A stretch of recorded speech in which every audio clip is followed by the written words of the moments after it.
alam naman natin na hindi naman pwede tanggalin. Ay, kamote. Sorry naman mga kakabsat. Dagdag ako pala ako ng dakdak mula pa kanina. Naka-off pala yung mic natin. Ang dami ko nang sinabi mula kanina. Sorry naman mga kakabsat. Wala pala kayo narinig sa lahat ng sinabi ko mula sa umpisa. Anak ng kamote. Dali lang.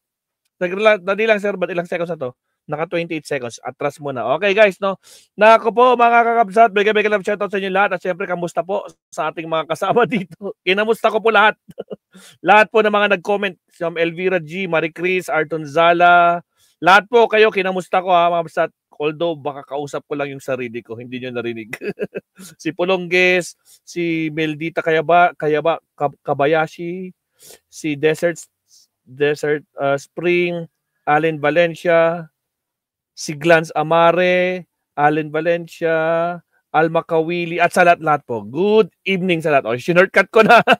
Kasi kayo na binasa-basa ko lahat yung mga comment nyo. But anyway, basta again, nako po, magiging malungkot na Merry Christmas. Hindi siya magiging Merry Christmas talaga sa mga garapata, lalo na sa Duterte family. Kasi nga, nako po, malaking problema to. No? Kasi nga, magpapasko na pero dire-diretso ang mga kaso, patong-patong na. Nako po, ang kinakatakutan ni Inday, ito na, darating na mga kabsat, no? So, itong si Trillanes talaga, mga kabsat, si Trillanes, walang tigil, no? Pero after nyan, pag-uusapan din natin itong blueprint ni Romualdez, no? Na nagbibigay ng transparency. Matagal yan ang sinabi to, yung siya pa ang speaker. Pero to pag-uusapan natin namin. Pero for the meantime, dito muna tayo kay Sir Bad, at mag-iiyakan itong mga garapata. Alright, pasok Sir Bad, here we go.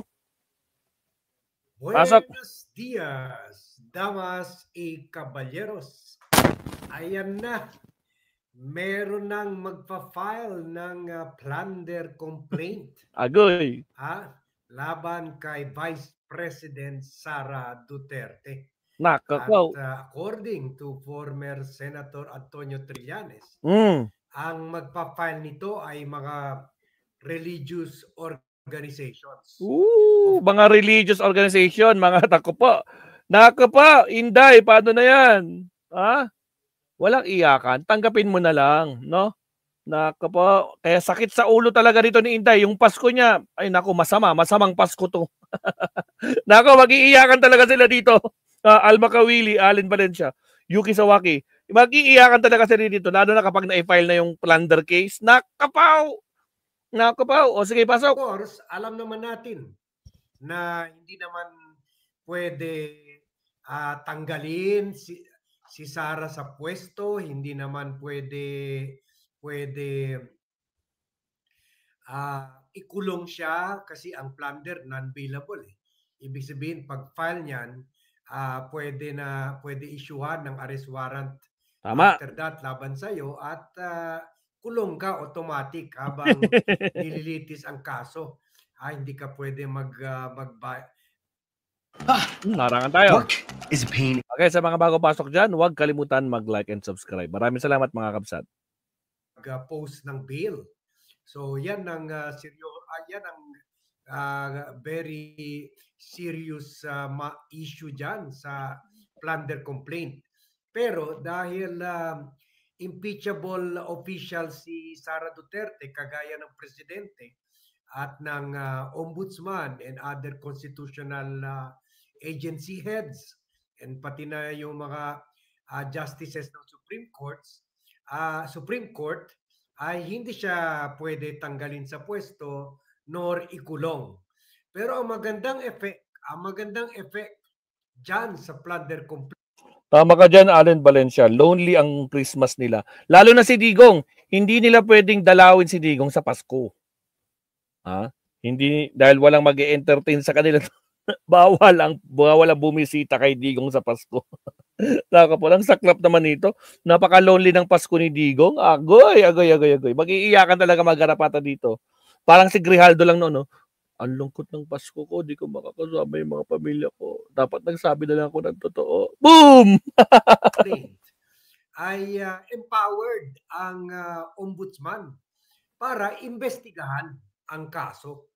Imbestigahan at timing pagdating ng impeachment, February, kung saan pwede na naman mag-file ng ng impeachment complaint laban kay Sara Duterte, yung mga itong ebidensya na kalap nila sa investigasyon nila, pwede nila i-turn over sa mga kongresista para maging basehan laban kay Sara Duterte. Isa sa mga bagay na susuriin nila ay mga bank accounts. Down! Kasi meron... Yan yung kinakatakutan nila. Matagal niya nang kinakatakutan. Ilang beses ko nang sinabi, pag kinalkal yung bank accounts na yan, naku po, itandaan nyo, ang ombudsman, may kapangyarihan para silipin lahat ng bank accounts. Kahit ipinasara nila, pinaklose nila yung mga bank accounts, may bank record yun. Kung ilan ang pumasok at kung kailan nila close yung bank. Bistado talaga. Naku po, hindi nila maitatanggi. At kaya, naku po, good luck sa inyo. Lalo na yung mga pinakita ni Trillanes, ang katutok, 77 nata yun, kung di ako nagkakamali, 77 bank accounts. Isa lang doon sa mga bank account mga patunayan, out of the 77, game over. Naspak ka, paktay na. Meron na tie-up ang ombudsman sa Anti-Money Laundering Council. AMLAC. Kung may, at siyempre sa batas ito ng AMLAC, na pwede nila isa o buksan ng mga records, ipakita yung mga records sa investigador kung ang isang tao ay, or lalo na kung government official, ay nasangkot sa isang serious na katiwalian at may kaso na laban sa kanya. So sa ngayon, because of the bank privacy law, so hindi pwede silipin yung record niya. Di ba naalala nyo? During the campaign period in 2016, in-expose na ito ni Senator Antonio Trillanes at challenge niya, Senator pa siya noon, challenge niya si Duterte at si Sara to waive their right for privacy or sa waive their bank accounts, bank secrecy, kasi takot na takot. Bank secrecy na pasisilipin nila yung bank records nila kung saan may nilalaman daw 4 billion sa iilan bangko dito sa Pilipinas. Isang bangko pa lang ata yun BPI dyan sa Ayala. At joint account daw yun ni Digong at saka ni Sara. Vice President Sara Duterte at ni President Duterte. So maganda kasi doon, kung masilipan natin yung bank record na yun, makikita natin kung sino nag-deposit. Sila Michael Yang, sila baka pati si Atong Ang, sino mga politiko, baka pati China. Mabibisto talaga mga drug lord, mga wetting lord, mga gambling lord, mga ano pa ba, mga drug lord, mga kung ano, sino-sino pa mga criminal organization. Baka pati Triad, Hong Kong Triad, lahat naglagay ng pera doon kaya umabot yun ng bilyon-bilyon. At yun, isa lang yun. Marami pa silang mga bank accounts na pwede silipin. For sure, either Sarbad, 77 nga yung pinakita ni Trillanes. Kung isa lang doon ang mapatunayan, isa lang out of 77. Wala na talaga. Laga po kaya talaga. Sakit sa ulo talaga to ni Inday, mga kabsat. O samantalang yung kapatid niya, meron siyang world tour. Ginaya na siya ni Pulong. No, Pulong the adventure na siya. Putragis, tatakas na siya. My goodness, duwag talaga. Basta Duterte, nako po, duwag talaga. My goodness. Na-close na nila yung mga accounts na yun or kaya na nilimas na nila yung mga accounts na yun. Pero syempre, andun pa rin yung record. Tama, yung record nandun lang. At obligado mga bangko ipakita sa mga sa AMLAC, Anti-Money Laundering Council, at syempre sa Ombudsman. So yan ang magandang shout out Jenny Ramos. At sabi ni Trillanes, baka itong Friday papailan na yung kaso na yan. So pakinggan natin or panoorin natin itong interview kay Senator Trillanes ng TV5. And thank you TV5 for allowing us to use this video. Ang galing-galing nyo. Okay? Sige, i-play na natin to. Sige, play nyo na. Nako po, magsisiyakan sila Ito na dyan. rin po ang aming guest na si former Senator Trillanes dun sa yung pagkalampag sa mga bank account ng mga Duterte. Ngayon po, kumakalat sa social media na para maka-this week, meron ba kayong informasyon na mga bank account, lalo na daw po ng Vice Presidente, ay pwedeng ma-expose this week? Naku, narangan tayo. Again, sa mga bagong pasok dyan guys, baka naman, huwag kalimutan mag-like and subscribe. Platform. Pasok. Ganito po, ang pagkakaalam ko po, may magpa-file ng plunder case sa Ombudsman laban kay Sara Duterte this week. This week? Biyernes! Ang kaso na yan ay bunga ng confidential funds at issues. Piatos. Yes, Mary Grace Piatos. At dahil dyan, ang Ombudsman kasi at ang Anti-Money Laundering Council, meron silang memorandum of agreement na pwede silang magbigay ng mga flag transactions. Yun ang ngayon ang mahina ba?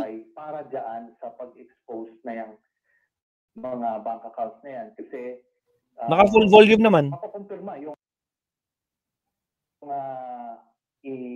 ibinunyag ko noon pa. Tapos, ito po yan. Hindi nyo alam. Baka may madadagdag pa dun sa nailabas namin at makikita nyo, bilyon-bilyon ang ninakaw ni Sara Duterte. Kasi hindi naman siya magkakaroon ng perang bilyon-bilyon ng halaga kung wala din naman negosyante yan o kung ano man eh. So doon lang po yan sa gobyerno. Hawak nyo naman. Paktay tayo dyan. We'll see. Sa sector po ba galing itong magpa-file ng plunder case po? Sino magpa-file? Na baka sa Friday. Opo. Sa mga miyembro ng civil society at simbahan. Civil society at simbahan. Yan po. Okay. Very good, ha? O yan na. Very good talaga. Kaya Ni Trillanes. Senator Antonio Trillanes na mismo na meron talaga na maipafile na plunder case. At yun nga, hindi lang yung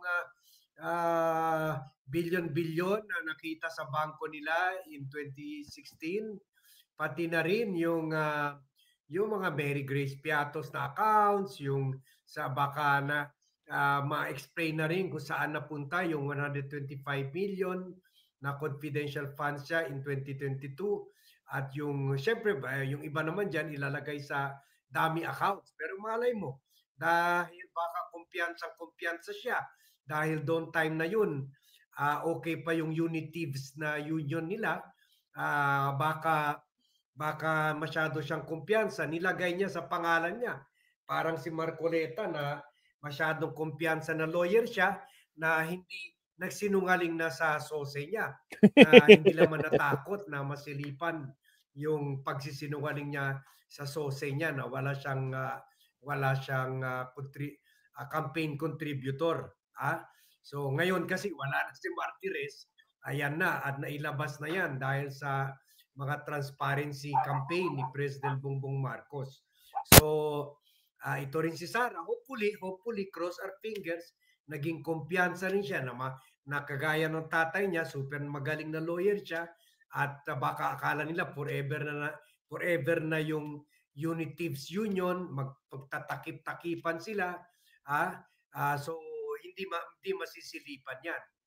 Ngayon, nabago na rin yung ombudsman at kalaban. Dati kanila, pero ngayon hopefully kalaban na talaga nila. So yan, dyan mabubulgar na yan. Finally. After a very, very long time. From 2016 pa dapat nakita na natin ito. So almost 10 years na.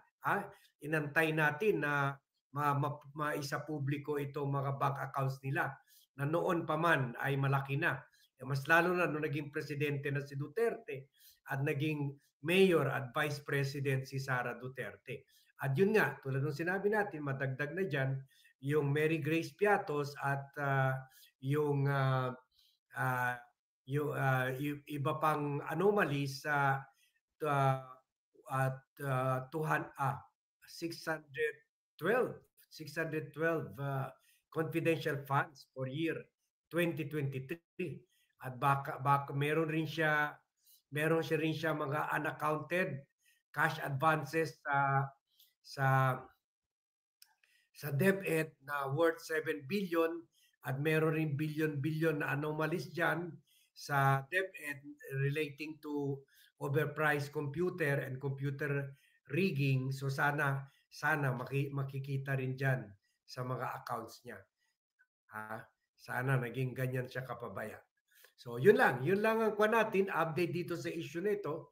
At very short vlog lang ito, pre-recorded vlog kasi may lakad pa si VAT. And we just want to give you an update on this issue. So thank you very much everyone for watching. Thank you very much for joining me in this vlog, and see you in my next